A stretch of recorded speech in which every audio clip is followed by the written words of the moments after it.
नमस्कार, मैं प्रशांत बालाजी स्पिरिचुअल ज्ञान और समाधान में आप सब लोगों का स्वागत करता हूं। आशा करता हूं कि आप सब कुशल मंगल होंगे। आपके स्नेह और प्रेम से हम भी कुशल मंगल हैं और मैं श्री बालाजी महाराज की पवित्र शक्तियों से कामना करता हूं कि जो व्यक्ति हमारा ये वीडियो देख रहे हैं या जो बालाजी दरबार से जुड़े हुए हैं, बाबा उन सबके संकट हरें, उनको अपना आशीर्वाद प्रदान करें और सदा उन पर अपनी कृपा दृष्टि बनाए रखें। आज का ये वीडियो केवल दरखास्त के ऊपर है कि बालाजी में दरखास्त किस प्रकार लगानी चाहिए और किस किस जगह पे लगानी चाहिए और घर पर दरखास्त कैसे लगाएंगे व्यक्ति, क्योंकि बहुत से लोगों को अभी भी दरखास्त का महत्व नहीं पता और दरखास्त लगाने का तरीका भी लोगों को नहीं पता है। आज के वीडियो में हम केवल दरखास्त से रिलेटेड बात करेंगे, केवल दरखास्त की ही बात करेंगे कि मंदिर में दरखास्त कहाँ कहाँ लगनी चाहिए, किस प्रकार लगनी चाहिए और घर में किस प्रकार लगनी चाहिए और उस दरखास्त का होता क्या है और क्या उस दरखास्त का महत्व होता है। चलिए आज का वीडियो शुरू करते हैं।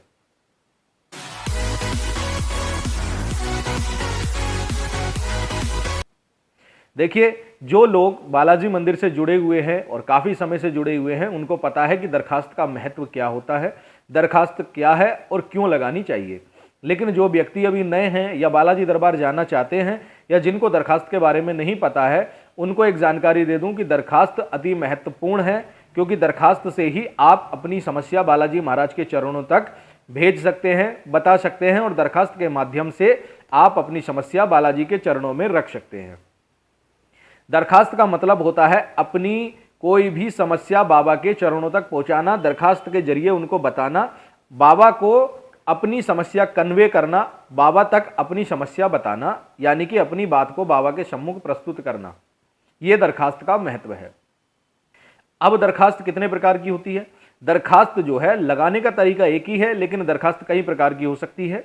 जैसे पहुंचने की दरखास्त अलग प्रकार से लगती है, आने की दरखास्त अलग प्रकार से लगती है, संकट वाले दरखास्त अलग प्रकार से लगाते हैं, मनोकामना की दरखास्त अलग प्रकार से लगती है और किसी भी कारण काम को लेने के लिए जो दरखास्त लगती है वो अलग प्रकार से लगती है। ऊत पितृ पवित्र देवताओं के लिए, कुल देवताओं के लिए दरखास्त अलग प्रकार से लगाई जाती है। अब वो प्रकार क्या हो सकते हैं वो मैं इस वीडियो के माध्यम से आपको ही बता रहा हूं। चलिए देखिए, सर्वप्रथम वहां पर जब आप मेहंदीपुर बालाजी धाम जाते हो तो जैसे ही आप मेहंदीपुर बालाजी पहुंचते हो, सबसे पहले वहां पर पहुंचने की दरखास्त लगती है। पहुंचने की दरखास्त कैसे लगेगी? 10 रुपए ले लेने हैं। क्या कर 10 रुपए आपको ले लेने हैं और इस प्रकार आप उसको फोल्ड कर लेंगे। देखिए, इस प्रकार आपने 10 रुपए फोल्ड कर लेंगे। फोल्ड करने के बाद अपने माथे पर रखेंगे बालाजी महाराज, भैरव बाबा, प्रेतराज सरकार, दीवान सरकार का, सीताराम जी का, समाधि वाले बाबा का और घाटे की सभी शक्तियों का आपको मन में स्मरण करना है। मन में स्मरण करने के बाद हाथ के मुट्ठी में इस दरखास्त को बांध लेना है और बाबा से अपना नाम, अपने पिताजी का नाम, अपना गोत्र और अपना निवास स्थान का पता, जहां से भी आप आए हैं उस जगह का पता बाबा को बताना है और बाबा से कहना है कि हे श्री बालाजी महाराज, हम अपने इस निवास स्थान से आपके मेहंदीपुर धाम आए हैं। हे बाबा, हमारी आने की इस दरखास्त को स्वीकार करना। ये बोल करके आप ये दरखास्त बाबा के दान पात्र में डाल देंगे। कहां डाल देंगे? बाबा के दान पात्र में, जो बाहर ही लगा हुआ है रेलिंग पे, जो बाहर मंदिर के बाहर दान पात्र लगा हुआ है, वहां पर आप ये डाल देंगे। ये दरखास्त आपको पहुंचने के तुरंत बाद लगानी है। यदि आप सोच इत्यादि सफर में गए हो तो धर्मशाला कर लेना। धर्मशाला करने के बाद, स्नान करने के बाद सबसे पहले पहुंचने की दरखास्त लगाना। उसके बाद ही कुछ खाना पीना करना है बाबा के दरबार पहुंचने के बाद, यानी कि मेहंदीपुर धाम पहुंचने के बाद। सबसे पहले दरखास्त लगेगी, चाहे आप रात को 8 बजे पहुंचो, 9 बजे पहुंचो या 10 बजे पहुंचो, जिस समय भी आपको बालाजी पहुंचना है, जब तक आप पहुंचने की दरखास्त नहीं लगाएंगे, बालाजी में कुछ खाना पीना नहीं करना है। सर्वप्रथम आपको पहुंचने की दरखास्त लगानी है। अब प्रातःकाल उठे, बाबा के दर्शन करने जाना है, तो बाबा के दर्शन करने जब जाएंगे तो वहां दुकान से दरखास्त ले लेंगे। 10 रुपए की दरखास्त दुकान से मिलती थी पहले। उसमें क्या होता था, उसमें छोटे से लड्डू और छोटे छोटे 4-5 बतासे होते थे, वो दरखास्त लगती थी। शायद अब लॉकडाउन से, जब से लॉकडाउन हुआ है तब से वो दरखास्त नहीं मिल रही है। तो आपको क्या करना है, पुनः 10 रुपए लेने हैं। 10 रुपए लेने के बाद बाबा के धाम में प्रवेश कर जाना है। लाइन में लग के बाबा के दर्शन करने के लिए आपको जाना है। जब आप दर्शन करने के लिए लगेंगे, जैसे ही आप भवन के अंदर पहुंचेंगे, बाबा के भवन में आपको 10 रुपए ले लेने हैं, अपने इस प्रकार माथे से लगाने हैं। पुनः माथे से लगाएंगे श्री बालाजी महाराज, भैरव बाबा, प्रेतराज सरकार और घाटे की सभी शक्तियों का मन में स्मरण करके इस दरखास्त को फिर मुट्ठी में बांधेंगे और बाबा से निवेदन करेंगे। यदि आप संकट के लिए गए हैं तो बाबा से बोलेंगे कि हे बालाजी महाराज, मेरा नाम ये है, मेरे पिताजी का नाम ये, माताएं बहनें बोलेंगी मेरा नाम ये है, मेरे पति का नाम ये है और हम इस स्थान से आपके धाम आए हैं। और बाबा, हमारे परिवार में जो भी संकट है, जो परेशानी है, चौकी इत्यादि लगाई गई है, हे बालाजी महाराज, हमारी इस चौकी के बंधन को खोलिए, हमारे उस संकट को हाजिर करिए और पेशी पर ला करके बाबा उसको आप मुक्ति प्रदान करें या ऊपर ही ऊपर मुक्ति प्रदान करें। जैसा आप उचित समझे बालाजी महाराज, वैसी कार्यवाही करके मुझे इस संकट से मुक्ति दिलाइए। ये संकट वाले करेंगे। फिर संकट वाले क्या करेंगे, इसको इस प्रकार 11 बार अपना क्लॉक वाइज घुमा लेंगे। कैसे घुमाएंगे? क्लॉक वाइज इसको 11 बार घुमाएंगे बाबा का स्मरण करते हुए और सीताराम का जाप करते हुए बाबा के भवन में पहुंच जाएंगे।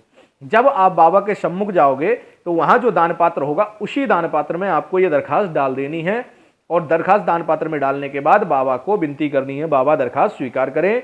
आगे जाओगे, भैरव बाबा के सम्मुख जाकर हाथ जोड़कर विनती करनी है कि भैरव बाबा, मैं अपनी दरखास्त दरबार में डाल आया हूं, स्वीकार करना और कार्यवाही प्रारंभ करना। उसी प्रकार आप प्रेतराज जी के सम्मुख जाओगे, वहां पर हाथ से नतमस्तक होकर बाबा से विनती करोगे कि हे श्री प्रेतराज सरकार, मैंने दरखास्त बाबा के दरबार में दे दी है, मेरे संकटों को काटो, उस पर कार्यवाही करो और मुझे उन संकटों से मुक्ति दिलाइए। पुनः पीछे जाएंगे, दीवान सरकार का दरबार है, वहां पर माथा टेकना है, बाबा से विनती करनी है कि हे दीवान सरकार, मैंने दरबार में दरखास्त दे दी है, बाबा मेरी उस दरखास्त पर कार्यवाही प्रारंभ कराइए, मेरे संकटों को कटवाइए, बाबा मैं बड़ी आस लेकर आपके धाम आया हूं। ये पहली प्रक्रिया थी, आपकी दरखास्त बालाजी दरबार में लग गई। उसके बाद आप घूम करके राम दरबार में जाएंगे, पुनः राम दरबार में एक दरखास्त देंगे, माथे से लगा करके बाबा का नाम लेकर के जयकारा लगा करके घाटे की पवित्र शक्तियों का, अपना नाम, अपने पिताजी का नाम और जहां से आए हो वहां का पता बताकर राम दरबार में बोलोगे कि हे सीताराम जी, हे प्रभु, मैंने बालाजी मंदिर में दरखास्त दे दी है, अपने संकट के निमित्त बाबा आदेश करिए और मेरी दरखास्त पर कार्यवाही कराइए। और ये बोल करके दान पात्र में आपको दरखास्त डाल देनी है, लेकिन अपने ऊपर से उतारनी नहीं है, याद रखना, अब नहीं उतारनी है, अब केवल डाल देनी है। उसके बाद समाधि वाले बाबा पर जाओगे, वहां पर जाकर भी पुनः ऐसी दरखास्त लगाओगे माथे से लगा करके और अपना नाम पता बता करके जहां से आप आए हो, समाधि वाले बाबा को भी सेम दरखास्त लगाओगे कि हे बालाजी महाराज, हे समाधि वाले बाबा, मैं आपके सम्मुख ये दरखास्त अर्पण कर रहा हूं, अभी अभी मैं बालाजी दरबार में अपने संकट के काटने के लिए दरखास्त लगाकर आया हूं। हे समाधि वाले बाबा, मेरी इस दरखास्त को आप स्वीकार करा दें और मेरे ऊपर कार्यवाही करवाएं, मुझे संकट से मुक्ति दिलवाइए। इस प्रकार आपको 3 जगह दरखास्त देनी है, बालाजी दरबार, राम दरबार और समाधि वाले बाबा के दरबार में। ये संकट वालों की दरखास्त लगेगी। इस प्रकार जो दरखास्त संकट वाले लगाएंगे उनके संकट की हाजिरी भी होगी, संकट खुलेगा भी और जल्द से जल्द कट भी जाएगा। अब बात करते हैं, यदि आपको किसी मनोकामना हेतु, यदि अपने पितरों के हेतु या किसी प्रकार की समस्या है, जैसे ऋण की समस्या, नौकरी की समस्या, शादी की समस्या, संतानहीनता है या किसी भी प्रकार की समस्या है, उसके लिए दरखास्त कैसे लगाएंगे? दरखास्त लगाने का समस्या तरीका सेम रहेगा कि हे बालाजी महाराज, घाटे की पवित्र शक्तियों का नाम लेकर माथे पर लगा करके मुट्ठी में बंद करने के बाद अपना नाम, अपने पिताजी का नाम, अपना पता, अपने घर का आए हुए जहां से भी आए वहां का पता बता करके बाबा को अपनी समस्या बतानी है कि मेरी नौकरी नहीं लग रही है, या मेरे पे ऋण हो गया है, या मैं संतानहीन हूं, मुझे बाबा आपके दरबार से संतान चाहिए, या मेरे पितृ रुष्ट हैं, कुल देवता रुष्ट हैं, कुल देवी रुष्ट हैं, जो भी आपकी समस्या है वो बाबा से आपको बोलनी है। और सीताराम का जाप करते हुए बालाजी के दरबार में चले जाना है और बिना उतारे यह दरखास्त आपको बाबा के दान पात्र में डाल देनी है। यदि मनोकामना की दरखास्त है तो आप अपने ऊपर से नहीं उतारेंगे, ये याद रखना। कोई भी व्यक्ति मनोकामना की दरखास्त अपने ऊपर से नहीं उतारेगा, डायरेक्ट बाबा के दरबार में जाकर आपको लगा देनी है। और यही बात फिर भैरव बाबा, प्रेतराज और दीवान सरकार से बोलना है कि मनोकामना की दरखास्त हमने दरबार में डाल दी है, कार्यवाही प्रारंभ करें और आशीर्वाद प्रदान करें। इस प्रकार आपकी दरखास्त लग गई। सेम दरखास्त आपको राम दरबार में देनी है कि बाबा के दरबार में मैंने मनोकामना के निमित्त दरखास्त लगाई है, उसको आप स्वीकार कराइए। और समाधि वाले बाबा पे जाकर भी सेम दरखास्त आपको डालनी है कि हे बाबा, हे समाधि वाले बाबा, मैंने अभी बाबा के दरबार में दरखास्त डाली है और उस दरखास्त को स्वीकार कराइए। ये आपकी समस्या को लेकर के दरखास्त लग गई। इस प्रकार की जो दरखास्त लगाते हैं उनकी बाबा शीघ्र, अति शीघ्र सुन लेते हैं। ध्यान से वीडियो देखना। और अगर आपको वापसी की दरखास्त लगानी है तो वो कैसे लगानी है? सेम अपना जो भी सामान है आपका धर्मशाला में, वो सामान लेकर के रेडी हो जाइए।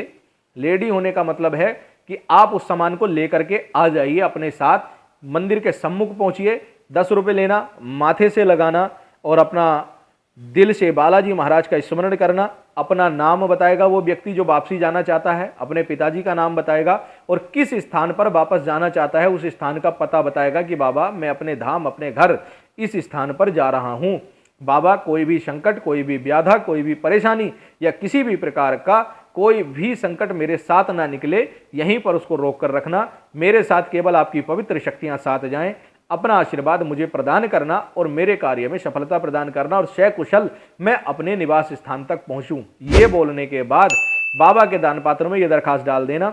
राम दरबार में हाथ जोड़कर विनती कर लेना कि हे प्रभु श्री सीताराम, मैं अपने धाम, अपने घर वापस जा रहा हूं या इस स्थान पर जा रहा हूं। बाबा कोई भी संकट, कोई भी परेशानी मेरे साथ ना जाए। ये विनती करके आप सीधे अपने धाम के लिए निकल लेंगे। जो खाना पीना है, जो कुछ करना है दरखास्त लगाने से पहले करना है। दरखास्त लगाने के बाद अब आपको घाटे में कुछ भी नहीं खाना है, केवल मेहंदीपुर बालाजी धाम से घर के लिए निकल लेना है बिना पीछे देखे। आप सीधे घर से बाहर निकल जाइए और सीधे अपने घर के लिए निकल जाइए। ये पहुंचने की दरखास्त लगेगी।